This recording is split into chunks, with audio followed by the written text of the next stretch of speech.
Hi, hello, and welcome to Lily's Library. So today we're going to be talking about my favorite standalone books.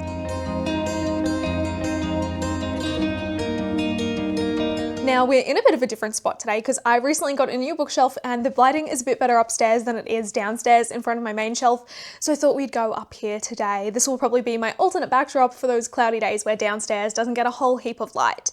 But yeah, like I said, we're going to be going through my favorite standalone books. Now, these are primarily fantasy books. We've got one dystopian and one kind of like magical realism sort of book. So we're just gonna actually kind of a few magical realism sort of books, but they're mostly from the fantasy genre, since I feel like that's usually where you get a lot of series or a lot of duologies. So we've got a few books to get through, so we're going to go through them now. So starting with the dystopian, since it's the only one of its kind on this list, we have got Chain Gang All-Stars by Nana Kwame Adjei-Brenyah. I read this for the first time last year and absolutely loved this book. It is harrowing and thought-provoking and just so devastatingly beautiful. It is such an incredible book that I know I will think about for decades to come and years to come, and something I think everyone should read.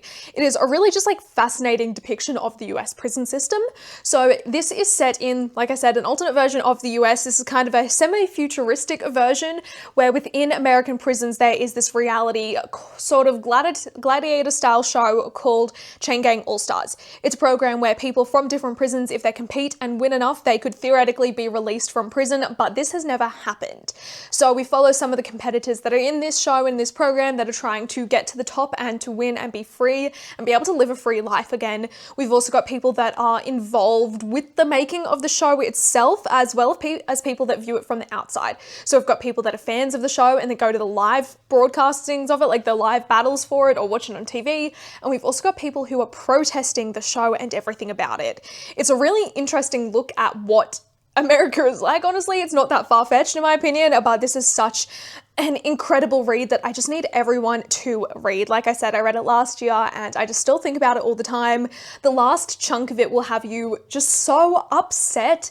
It's just so interesting. It's really interesting as well if you look at it like compared to the Hunger Games and everything like that, and what humans' obsession with pain and violence is, and the way that people become so detached from the pain and lives of others that they view this as entertainment. It's just such a fascinating read. But I also forgot to mention, but this has got some amazing representation in this. We've got lots of sapphic representation, and it actually has a lot of discussion as well about the fetishization of lesbians and women and kind of how that goes in this program, which I found to be super interesting, but we do love some queer rep in our books. Next up, I have a book from one of my favorite authors, and that is The Invisible Life of Addie LaRue. I absolutely loved this book. I read it as soon as it released and just adored it so much.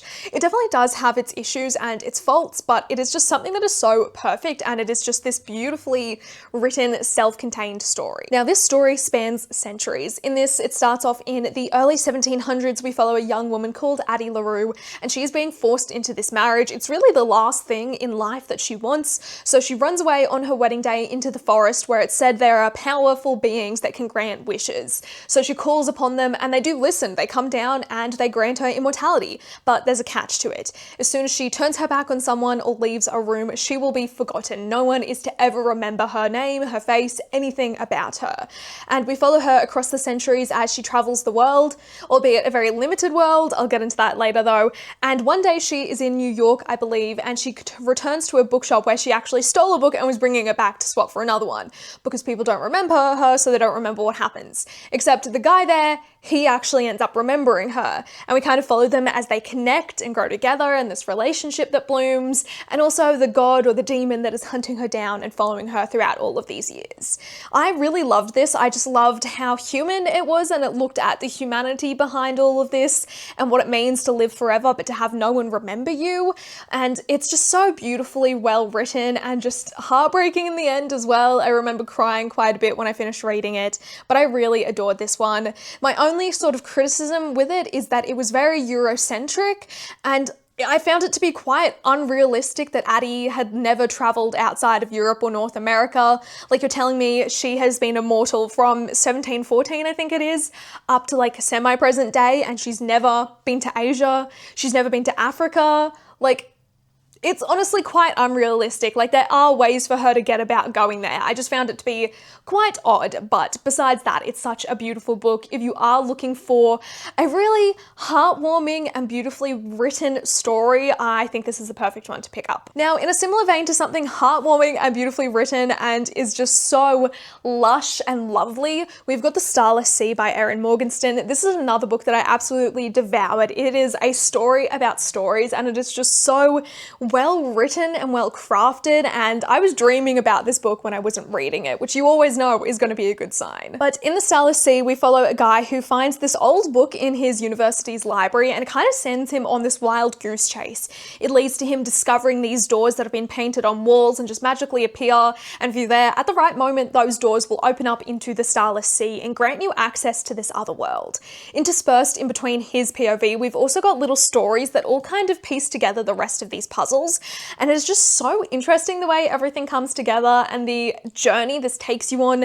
It takes you throughout different times, like I said, and you get to explore so many different worlds and the human connections that are there and the stories that kind of connect the whole universe and people throughout time. It's just really so beautiful and so devastating as well. We've also got lots of queer rep in this one, like Addie LaRue, which I really loved, and it is just so beautiful. But this is just absolutely breathtaking. Like, I feel like it's a book I could reread forever and I will always love. It's something I do think about every now and then. It just made me feel so warm while reading it, but sad at the same time. It just really reminded me why I love reading so much, and it's just such a perfect book. It is quite long, but since it's a standalone, I feel like that definitely works and makes it a lot less daunting because it's not like you have to get through 5 books that are this long. So it's just honestly such a beautiful story. Now, the next one on this list is actually my most recent read out of this stack, and that is The Poet Empress. This is by Shen Tao. This is a new release. It came out earlier this year, and I absolutely loved this.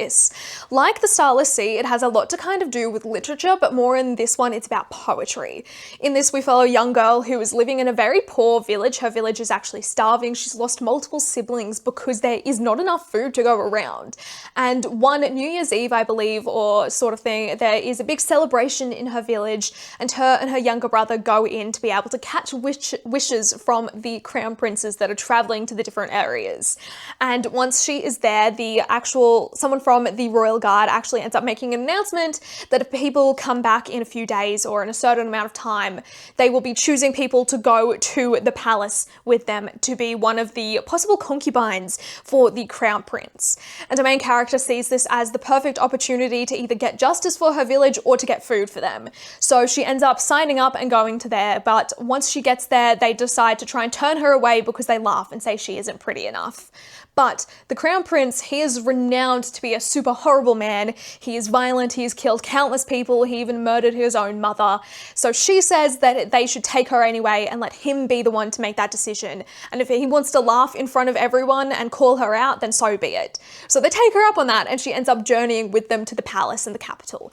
Once there, she actually ends up being selected to be a concubine. But once there, she is actually trying to write this very specific poem that can actually kill this prince, because she realizes that there is no way that she can actually ever make a difference by marrying him or being a concubine. So instead, she must end his life to hopefully have a better option from the other princes, take the throne and have justice and food for the rest of the villagers. So she has to learn to read and write and craft poetry, a skill which is only historically been learnt by men, and in order to actually write this poem, she must know the prince's heart. It is really beautiful and heartbreaking and violent and dark. It is a story about love, but not a conventional love, and it's not romantic in the slightest at all. It is such a beautifully horrifying read, and honestly just thinking about it makes me want to cry again because it is just absolutely so breathtaking. It is such a solid standalone and such a solid debut. I cannot wait to see where the author goes after this, but if you love Chinese inspired fantasies, if you love fantasies that it has to do with love and magic and unconventional magic as well, and anything about kind of writing and the crafting process of writing, I think you will really enjoy this one. It is just so beautifully heartbreaking, and I just love this book so much. Next up on this list, we have got a sort of gothic fiction, a gothic fantasy sort of, and that is Starling House. This is the one is by Alex E. Harrow. Sorry, the glare on this is a bit bad because because it is a translucent slipcase. But this is a really this is just kind of like your classic gothic book with a twist. It definitely uses a lot of those classic elements. So we've got this really big, beautiful house that has been there for who knows how long, but it's got a deep and dark secret in it, and it's got a very odd occupant. So our main character, Opal, she ends up being hired in to work in this house as a cleaner because she really needs money and she needs to try and keep her and her brother afloat. So she starts working there and she realizes something odd is going on. Things in the house aren't as they seem, and the sole occupant of this house, he is very weird and has got his own sort of battle going on. We follow them as they kind of grow into this relationship, and she's fighting to find answers for what's going on while he's trying to keep everything secret and hidden. I don't want to say too much more because I think just kind of reading this and exploring it all for yourself is the way to go.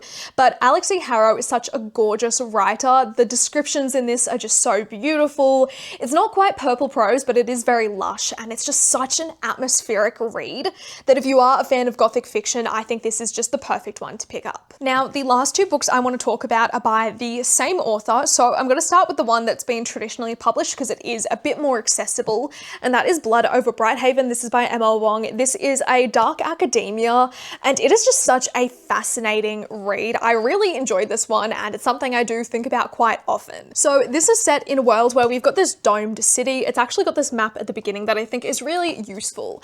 And in this world, we've got people that are magicians, I guess, and they can kind of control everything. So their job is to go through all this college and training and everything, and they become these scientists, and they're the ones that basically keep the world running. So they use these cool machineries or machines and technology that you can see on the cover, which is basically a typewriter with this giant orb on the top of it, and they can use that to pull magic and to power everything. So it's used for electricity, it's used to do all sorts of things, and it's just a very interesting magic concept. And our main character, she ends up becoming the first female to graduate through this program and to become a full-blown scientist, something that has never happened before. Women for a really long time didn't have the right to even study this. So it's quite a big deal that she does manage to pass. But once she does get through and she starts working on this massive project that could change the world, she realizes that her co-workers, or the men that are working there, aren't so happy for her to be there. And they're just being outright cunts, to be honest. Like, they're just being so misogynistic and trying to tear her down. They destroy her work, they pull apart her office, they put her in the worst possible positions they can, and they end up forcing her to work with one of the servants, one of the cleaners in this building, who he is not from this city. He is actually part of he is a nomadic hunter that 10 years ago he managed to cross through this barrier and this border on a day where everyone else from his sort of tribe died. They end up having to work together as mages and everything to try and take everything down and to build this project. But throughout the course, we kind of look at the darker secrets that are going on in this world and where all of this power really comes from, and we follow this really unlikely relationship and friendship of the mage and the outsider. And it's really interesting and has a lot of parallels to the outside world. The main character's progression and transformation is really fascinating as well. Because like I said, she is very much treated badly because she is a woman. She has been the oppressed, but now in this dynamic, she is also the oppressor and is actually being quite racist to this guy because he's not from there. So we follow her as she unpacks that, as well as they work together to find out the true secrets of everything that's happening. And once you find the answers, it's honestly quite horrifying what happens and what the truth of this is. Like I said, there is a lot of parallels to the real world and things that are happening current day. So it is just it's just a very timely book to read. I feel like this will always be a timely book, especially with the fight for power and the way that the people in control oppress others in order to keep their control. So it's very interesting. Next up, we've got The Sword of Kaigen, which is actually my first book I read from the author and my favorite book. This is kind of like Avatar in a way, and it's also about samurais. This is a war epic. It is devastating. It's so impactful. It's got some of the best fight scenes I have ever read. It is just absolutely incredible. So this is set on the very edge of the Kaiganese Empire. This is a collection of islands, and we follow people that are on the edge of this. This area is called the Sword of Kaigen. So in this, we follow a 14-year-old boy who was born into a very prestigious samurai family. Mamoru is currently in schooling, and he's trying to master his family's fighting technique. It's a specific ability that only people from his bloodline, only men from his bloodline are able to do, and he's trying to master that. But in the process, he ends up meeting this guy that is just just moved from another part of Kaigan and is actually originally from outside of Kaigan and travels around with his family because his dad moves a lot for work. And he slowly starts to realize that a lot of what the Kaiganese Empire is saying and a lot of the information he's been given access to, whether that's through the news or TV or schools and teachers or his family even, might not actually be true, and a lot of it might be propaganda. He realizes that the government is just covering up a lot of what's happening, and there might be an impending war heading straight for them, especially since they are on the very outer edges of the Kaiganese Empire. And in this, we also follow his mother. It jumps between present day and past day when she was doing her schooling outside of Kaigan and what she learnt by living somewhere else, and how she's kind of always been aware of how corrupt the government and the empire is and the secrets that they are keeping from their residents and their people. So we kind of follow them as they navigate this, and Mamoru trying to figure out whether he should stay and fight for his country and whether that's the right thing to do as a 15-year-old, or whether he needs to try and get them all to safety, and whether it's even right to be questioning these powers. And then we follow his mother, Misaki, as she is kind of navigating this as well, and navigating a very fucked dynamic with her husband. Like I said, he is from a very powerful line of samurais, and her family is from an equally powerful line of samurais as well, but they have an ability that is very much frowned upon, and women also aren't meant to fight.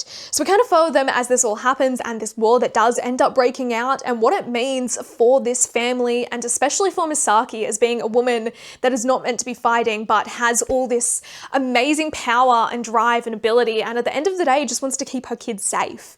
It is absolutely devastating. I read this at the same time as reading Assassin's Apprentice, and it was just like being hit from both sides. Both books had me sobbing so much, but this is just absolutely incredible. There is a specific fight scene that just blew me away. It was so vivid and so well crafted. There's some really beautiful artworks that exist of that particular fight, and it is just so breathtaking.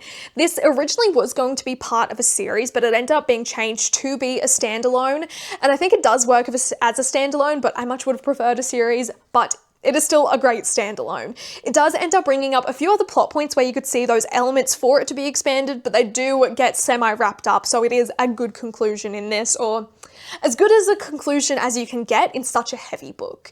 But this is just absolutely phenomenal. This one I would really recommend checking the trigger warnings, more so than any of the others here. The Poet Empress and this, they are both incredibly dark and have incredibly heavy content matter that they deal with, but they are absolutely incredible. But these are all my current standalone recommendations that I absolutely love. I feel like I've definitely got more for just like literary fiction and horror as well that I could probably talk about in a separate video.